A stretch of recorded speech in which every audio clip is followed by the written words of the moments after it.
hours later.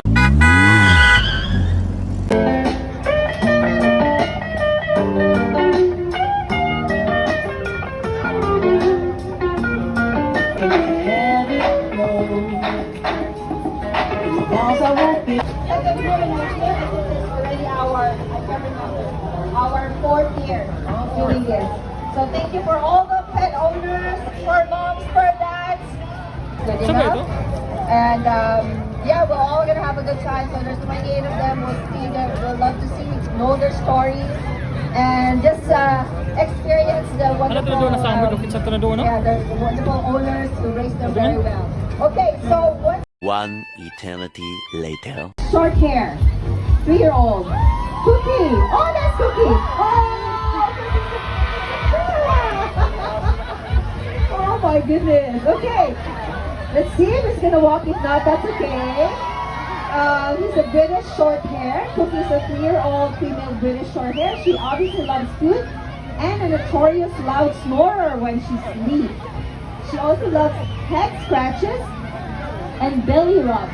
She loves to be around her mom and dad and often plays with her sister Kiki, a 3-year-old female tabby cat. Actually loves music but hates the sound of other cats coming from the TV and from her parents' phones.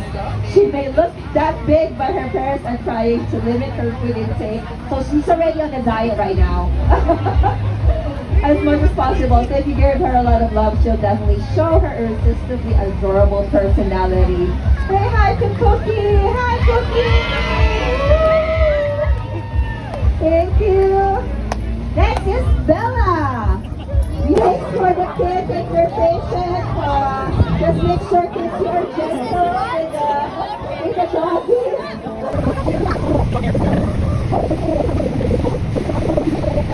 Friend of ours from California. Obviously, she's the best outfit.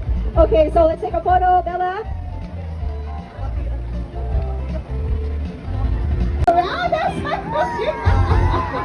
It's the only one. The only fan. Okay, obviously, is the winner. Congratulations. He won a $100 gift card from IKEA and $160 gift certificate from the veterinarian from Seven Oaks and Roblin. Okay, for the winner, can we just get a group picture for the winners?